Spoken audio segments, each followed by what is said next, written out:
All right, so now it's time to do the last step of the lemon thumbprint cookies.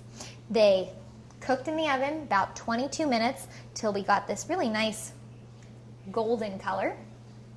And they smell almost like shortbread, but with a little hint of citrus, right, because of the lemon juice that we added.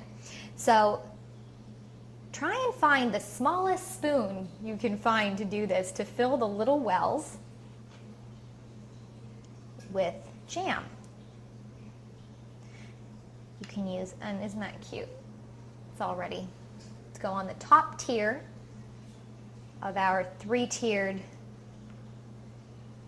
cake pedestal. Just perfect for this tea party.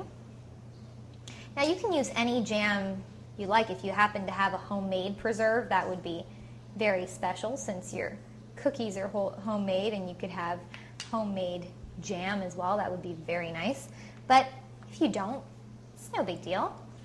I'm using raspberry today because I find that that's a really nice combination with the lemon. But you could certainly use a strawberry jam, a cherry preserve, a mixed berry.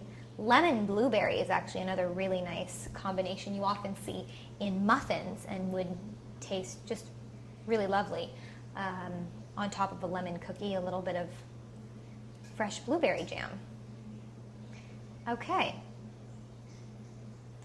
So those are placed. I'm going to see if I can fit a couple more in here, because I have a feeling these are going to go quickly. And then we're ready to put on a pot of tea, and our guests will be here any minute.